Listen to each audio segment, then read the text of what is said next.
All right, now looking at our Player of the Year watch list, last week Hammett published a really cool story looking through or talking through a lot of our different uh, potential Player of the Year guys. He separated it by like, how did you word it exactly, Hammett? Like your It was top like the tier front versus. runners, and then it was like watch list, like breakout candidate type Okay, players. cool. But there's really like no separation between the two. It was just kind of Yeah, like here's the for guys that like first come to mind, and then like really digging into it, it's like oh yeah, these guys too. Like watch out. So if you're only like a watch list, then it does not mean like really that you're in like a second thought. It's just like those were just the first guys that came to mind, and like yeah, digging into it, you're anyone on that list, plus probably a ton of other people that I didn't even put in there, have a shot to win that. So yeah. do not feel bad if you're not on that at all. So what we wanted to do on this episode was just kind of quickly look at each of our like maybe top two or three guys that we kind of are predicting to be the Player of the Year candidate. So starting off, I'll kick it off here. My two, I went with two, and then I did like a sleeper. I think that's actually how we all went about it. But the two guys that I have, Connor Essenberg and Jaden Fauske. Essenberg just being a two-way, his stats last year were ridiculous at the plate and on the mound. So he's probably one for me that I think is very likely to get our Player of the Year. And then Fauske, his numbers again, he had like over 500 with like 43 RBIs. So a really good year for him, and I would expect nothing less again this year. And then my sleeper, and the only reason I'm calling him a sleeper is because he's a 27, is Caden Wozniewski. And just being a two-way and the ability to pitch and how good he is at pitching, and then also how good he is at the plate, like I can't imagine how good his numbers are going to be this year. So he's kind of my sleeper just because he's an underclassman, but I could see him being a sneaky Player of the Year candidate. But Tyler, who do you got? I see you got a couple guys on here as well.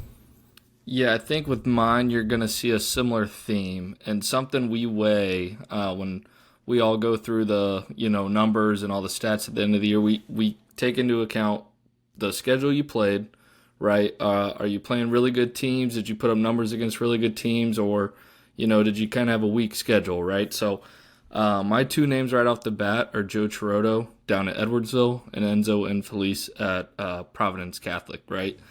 Those are probably our 1 and 2 preseason top 25 teams, just right off the top of my head. If we were to, release something right now, but Chirotto, could have had a case for this award last year before going down with an injury. He's arguably Edwardsville's number one arm, and arguably their best bat, right? He was batting 420. I looked it up before he went down with an injury last year. So just a two-way guy that's probably going to put up ridiculous numbers. And when we had Coach Funkhauser on, right, like he talks about, they try to schedule really tough. So competition's not going to be an issue there. With Enzo, he's one of the better bat to ball guys I've seen since I've been scouting, right? And he also has a ton of juice to back it up. So, and they're going to be playing in the CCL Blue, so competition's not going to be an issue there. And for my sleeper, I'm going with TJ McQuillan, another guy playing in the CCL Blue, another guy who battled injury all year last year, but if he's healthy, man, batting in the heart of that Mount Carmel lineup, he's probably going to put up ridiculous numbers. All right, so my turn here on Player of the Year candidates. What I thought was unique is some of the guys that I chose actually overlap and go to the same high school as some other guys that you have chose. So kind of speaks to the quality of those high school programs. Like I got a Providence Catholic prospect on here, and I have a McHenry prospect on here, and I know you threw out Caden Wozniewski and Enzo Infelice, but one of my candidates for Player of the Year that I think is poised to have a breakout Super 60 and then carry it over to the spring is Brandon Shannon. McHenry High School, we saw him a couple times last spring. He's a Louisville commit, and all he did was kind of dominate. And it somewhat came out of nowhere. He was an arm for them as a sophomore, but just talking to coach over there, like he really took a step this past spring, and I think there's no slowing down. He was a second team All-State selection last year. He tossed 60 innings. He went 10-0, struck out 82, had a 1.86 ERA, and the reports I've been getting this winter are the velo just keeps ticking up, and the stuff keeps ticking up, and the thing that's gonna propel him, but also hurt him at the same time is the fact he plays in the Fox Valley Conference. Like, he's going to pitch against some of the best teams in the state, which is going to, boost his strength of schedule. It's going to boost the way we look at him and his value. But at the same time, like, you have one bad outing in that league and those numbers could get inflated in the wrong way. So we'll see what happens. But Brandon Shannon, certainly high up on my list, a guy I'm going to be following closely. And then same situation, playing in CCL Blue, Nathan O'Donnell. He was CCL Blue Player of the Year last year. He's a two-way guy, but really did a ton of damage with the bat. And if I'm looking at the stats, I want to make sure I get this right, but we dubbed him first team All-State last spring. He hit 430 with 11 doubles, a triple, 11 home runs, 55 RBIs, and 43 runs scored. Minnesota commit, and really excited for Nathan O'Donnell's senior season. He was a future gamer for us. He's long been one of the best, right-handed bats in the class, and just gives Providence Catholic yet another dynamic prospect. All right, if we're going sleepers, I'm going big sleeper here, but at the same time, like, he shouldn't be. Like, the numbers he put up last year were ridiculous. Drew Kleinheider, Father McGivney. It's a 1A program down there in the St. Louis area that just continues to get better. Really interesting note I had on Father McGivney before I get into Kleinheider, but since debuting in 2019 as a school, it's a fairly new school. They went 4-15 in 2019, and since they have gone a combined 114 in the last 3 seasons, with 3 conference championships, 2 regional championships, and a second place finish in the Class 1A state tournament in 2021. So if you want to talk about a program that is on the up and up and a school that's going to be one to watch in 1A, it's Father McGivney. Now talking about Kleinheider, he was a guy, I don't think we had his stats turned in last year. At the end of the year, these high school coaches, they send in their nominees for all state. And I was looking back through our notes. I don't know if I saw it. So I dug into the St. Louis Post-Dispatch, which does a great job down there in the St. Louis area with keeping all stats, schedules for all high school sports in Missouri and Illinois. And what Kleinheider did was stupid. He hit 471. He had a 5.77 OBP, 12 doubles, 2 triples. He scored 55 runs, had 33 RBIs, and the one stat that really took me back, he stole 49 bases in a season. So Drew Kleinheider's a guy, they're going to be playing a lot of good competition. Despite being a smaller school down in that area, they'll play a lot of, bigger schools that are a lot, higher class than them. So he's definitely going to get a good strength of schedule despite being a small school prospect, and committed to SLU. Really excited for Kleinheider's senior season. All right, I can't believe that he's still on the board here. I mean, I know we're not doing like a draft or anything, but Cam Appenzeller is my first front runner. Like, I know a lot's going to depend on how much he actually pitches in the spring, right? Being that high of a draft potential pick. But last year, first team All-State for us, 43 innings, 6-0 record.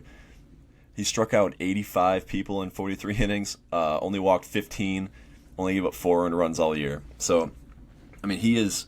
I remember I did some digging a couple weeks ago. He's the highest level national ranked guy we've ever had in Illinois since PBR has started rankings. So I think just that alone like puts him at the top of the list. Like, if he pitches enough, he's going to ball out. He's going to strike everybody out. He's going to have a heck of a year, and hopefully get his name called pretty early. But I'm also going to piggyback off. I forget who. I think it was you, Gav. Yeah, right Connor here. Essenberg. Yeah, Connor Essenberg. I mean, oh man, I haven't had like confidence in somebody to just ball out like I have in him. I haven't had confidence like that since like Owen Murphy. The compete is just unparalleled to anyone, and the two ways what really sold it for me. Like, it's gonna be tough for a non-two-way to win. Probably they just have it a little easier when they have both stats. But man, I love the bat. I know. I mean, he's coming to the Super 60. Is he just pitching, or is he hitting too? I'm No, he'll actually be doing not sure. both. Okay, Yeah. sweet. So I mean, I love him on both sides of the ball. but the left-handed arm, I mean, he'll be in the mid-90s, and then the right-handed bat, I mean, he's going to absolutely tear the cover off the ball. So I'm really excited for him. And then my sleeper, which is really not much of a sleeper, Joey Aaron from St. Charles East. He's coming to our pro case on Wednesday. Another two-way, really athletic, left prospect. Coach Suter was kind of talking me up on him at the IHSBCA conference, but he is super excited for him for the spring, and I am too. I think he's going to have a heck of a year. And Peter, I also want to clarify. I want to clarify that I did not go with Appenzeller just because of that potential, his innings. Not sure how many innings he's going to throw. So I would have gone with Appenzeller probably if I knew for sure he was going to throw a certain amount of innings. But go ahead, Def. Well, here's the thing, right? Like, there's precedence with Appenzeller. Like, Ryan Sloan was on an innings restriction last year, but he was so freaking dominant that he won Player of the Year, right? So it's going to be really interesting. I'm sure Appenzeller is going to rack up numbers regardless of however many innings he throws, but there's definitely precedence there. And, I mean, if this were a betting podcast, he'd have to be the odds-on favorite. Yeah, and, I mean, you just dropped the numbers there. He struck out 85 and 43 innings or something like that. It's almost two guys an inning, basically two guys an inning, and I think you said it perfectly, Tyler. Like, the thing that will be curious with any Player of the Year candidate is, for me, looking at it, is like, who's the most dominant player in high school baseball? Like, who, when they take the ball or they are at the plate, like, who is the most feared dominant player? And then on top of that, like, Ryan Sloan, a big thing for me, and I think our whole staff, was he helped lead York to back-to-back state showings. This past year, he threw 40 innings or just over 40 innings, but he helped lead York in the playoffs to state once again. So, can Appenzeller, kind of lead that Glenwood team along with the Dylan Huffs of the world? And I'm sure they're going to have all kinds of talent over there. They do every single year.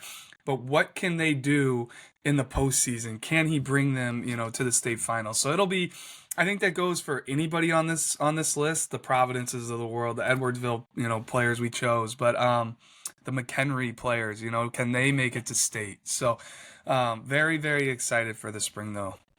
And one other thing with Appenzeller last year when I went and saw him pitch in a game, I don't want to say who he was pitching against just because I don't want to blast the team, but first 10 guys of the game he struck out. It was unreal dominance, and I just expect that'll probably happen again this year, especially with how he's elevated himself.